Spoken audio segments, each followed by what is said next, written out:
So, who remembers UFC 308's wild moment at the press conference? Dana White pulled his old move again. Just like last time when Ilia Topuria was cutting weight and suffering, Dana casually placed his water cup right next to him, again last night.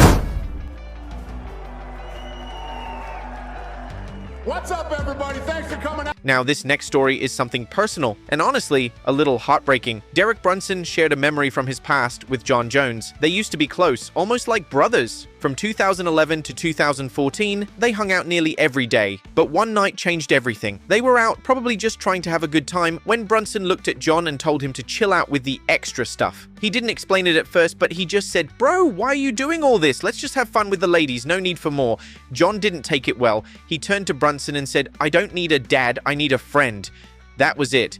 That one moment ended their friendship. Brunson said, "I couldn't sit back and watch. I have to be honest with my friends." Someone online asked him, "So, what exactly was the extra stuff?" Brunson replied, "Even alcohol is extra stuff for me. I don't drink." Then Andrew Tate chimed in, defending Jon Jones, saying, "So he's undefeated while also enjoying life." Brunson didn't argue. He simply replied, "Some may say."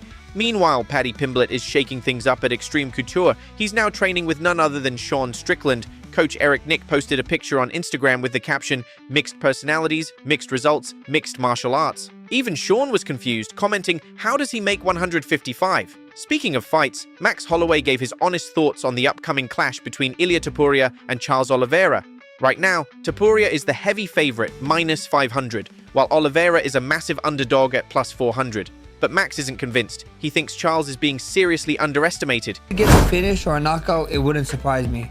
But if Charles wins with a submission or even a finish of his own, even a knockout finish of his own, it doesn't surprise me. This fight is like super up in the air, guys. A lot of people are counting Charles Oliveira out, but that's when he just thrives in being the underdog. I don't know. It's how many times we called this man out and he and he somehow found a way to win, you know. So from my perspective, this fight is going to be decided probably in the first 3 minutes or 4 minutes of this fight, the first round, because Oliveira is going to get touched.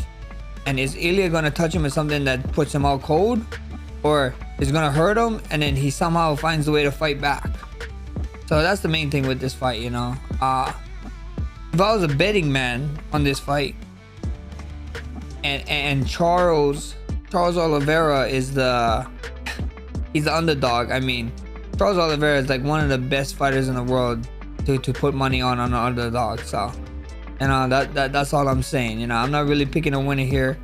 I'm just gonna tell you guys this straight up. I'm not gonna be surprised if Topuria wins by knockout, or I'm not gonna be surprised if Charles somehow pulls it off and wins by a finish or a knockout too. So. Paddy Pimblett also had something to say about possibly running into Ilia this week before UFC 317. Paddy didn't hold back. He told reporters, "I'll be in Vegas on June 28th, cage side. If he mentions me, they'll probably pull me into the cage and I'll be laughing my head off." But he made something clear. He's not the one who causes chaos. He recalled that infamous day in London when Ilia got a hand sanitizer bottle tossed at him. Paddy said he was alone that day and Ilia showed up with 9 people trying to jump him. "I'll be there with just my manager and cameraman," Paddy said. "If something goes down, who knows? Maybe I knock him out and he doesn't even make it to fight Oliveira." He added, "I don't turn up to cause mayhem, but if he wants to start something, I'll end it, just like last time." On a more legendary note, one of the greatest fights ever, Israel Adesanya versus Kelvin Gastelum, was inducted into the UFC Hall of Fame last night. It feels good. It's not really like hit yet, but it feels good just to be acknowledged for that fight, because it was, I still say, one of the greatest fights in the UFC, in combat sports, in human history. But yeah, I just feel honored. I feel good to be here. I like the fact that I get to do it with Kelvin, because it takes 2 to tango. He just, you know, brought the best out of me. And again, I've said this before and I'll say it again. That was one of the most top 3 important moments in my life. Not just in fighting, in my career, in my life, because it brought the best out of me as a man. And I found the levels that you can find. So there's always new levels. So yeah, I respect and I appreciate Kelvin for that. Now, when I think about the fight, obviously so far I've moved from it. I think just the 5th round, the violence of it, and that spirit I found like the 3rd wind. And I was like, I didn't know that was there. I knew it was there, but I never tapped into that. So yeah, that's what I always think about. And that moment, you know, I'm prepared to die. And not just that, Amanda Nunes was also honored and inducted into the Hall of Fame, but Amanda had news of her own. She wants to come back, take her belt from Kayla Harrison, and defend it one more time. Like my belt back, I'm gonna go get my belt back. You know, I want to defend also, so this is gonna be like everything like is exactly how I plan, you know.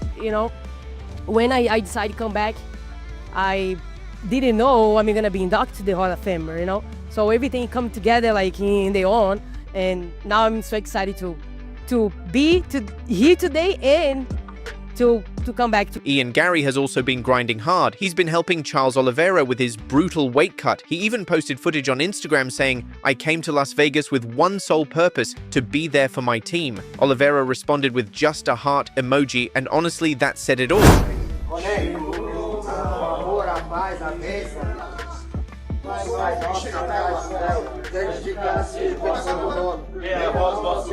Seja feita a vossa vontade, assim na terra como no céu. O pão nosso de cada dia nos dai hoje. Perdoai as nossas ofensas, assim como nós perdoamos aqueles que têm ofendido. E não deixeis cair em tentação, mas livrai do mal. Amém. O reino, o poder e a glória para todos sempre, eu creio, em nome de Jesus.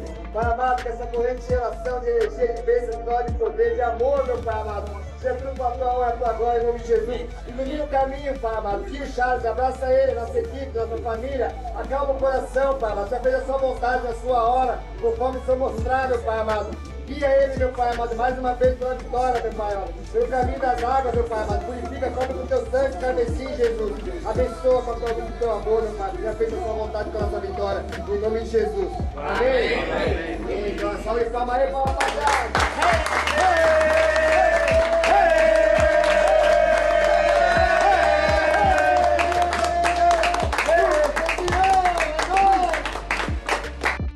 Kamaru Usman shared his predictions about the Topuria versus Oliveira fight. He's confident that Ilia Topuria will win. Why? Because Usman trained with him and saw Topuria drop multiple fighters with just body shots. Still, he gave Charles a fighting chance. He said Oliveira has to keep the distance and try to snipe Topuria from the outside if he wants any success. At this fight and how Charles could potentially get this done, I just think Ilia Topuria is so solid everywhere.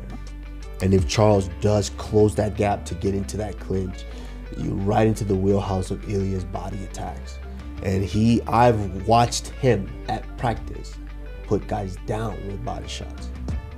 Put guys down. So I just think Charles is gonna have to really try to snipe him from the outside, like he did with Michael Chandler, and potentially hope that Ilia makes a mistake, drops his hand somewhere, and you're able to kind of hurt him and jump on and finish with the submission or something. But besides that, I see Ilia Topuria stepping in and becoming the next, two-division champion. Damn, that's right. Wow. Another exciting match at UFC 317 is Payton Talbott versus Felipe Lima. Talbott is coming off his first loss, a decision defeat to Raoni Barcelos. But instead of being discouraged, Payton is embracing the challenge. He said he's almost grateful for that loss. It taught him a lot, and he's ready to bounce back stronger. Up to a certain point in my career, and I stopped doing some of the little things, and I stopped trying to surprise myself with going the extra mile here and there, and I think I got kind of stuck in a routine of like, I already know who I am, I know how I compete, I know how I show up, and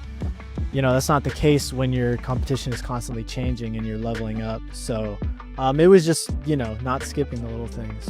Yeah, I think it was really good timing, honestly, because things were changing so much in my personal life, and I think I could have gone, maybe if I won that fight, pretty far one way, and I'm almost thankful that I lost that fight because it reminded me of what's important and what I need to hone in on.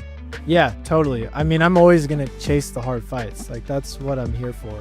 That's why I'm fighting Lima. But I just, I want those hard fights while I'm physically and mentally the most prepared I can be, and I didn't know if Shawn Strickland also stirred the pot online, sharing his unfiltered opinions on Jon Jones and the Diaz brothers. He posted, "Nick Diaz is different. The Diaz brothers are so mentally messed up. The level of depression and misery they live with is unreal." He added, "When I'm around them, I just feel bad. They're miserable." Then he turned to Jon Jones, saying, "He chooses to be a piece of expletive. The Diaz brothers have real demons, mentally broken." Meanwhile, Alex Pereira is still training hard. No official fight is on his calendar right now, but Magomed Ankalaev hinted that a rematch could be happening in October for the light heavyweight belt.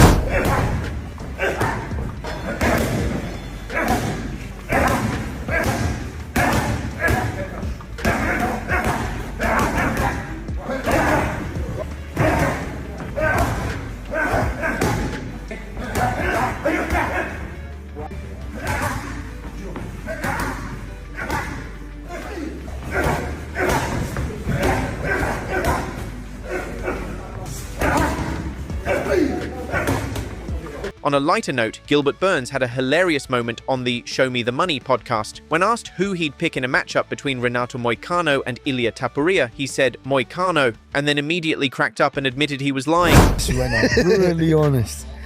Yeah. Moicano against anyone, I pick Moicano, bro. Yeah. Holy yo, his face, bro, the way he just looked me in the eye, he didn't even believe it, bro. Oh my God, bro. At least believe it. You know one thing, I cannot lie, bro. My wife always looking at me, she knows when I'm lying, so I cannot lie, bro. Tom Aspinall also made headlines recently. When asked about fighting Alex Pereira, he didn't seem too keen. After Alex's recent loss to Magomed Ankalaev, Tom said Alex still has a lot to prove in the light heavyweight division before he can think about stepping up to heavyweight. And now the moment everyone is talking about, Joe Rogan came out and said he strongly disagrees with Jon Jones. Jon had tried to downplay Tom Aspinall's rising star power, brushing him off, but Joe wasn't having it. On the latest episode of his podcast, Joe Rogan said, "It's about money fights, and I think Jon's wrong. Aspinall is a star. I really believe that." He added that fans constantly ask him, is Jon Jones going to fight Tom Aspinall? That question keeps coming up. Joe finished by saying, Aspinall is a star. And that's a wrap for today's news. So much is happening, and UFC 317 is right around the corner. Stay tuned, because the fight world is heating up.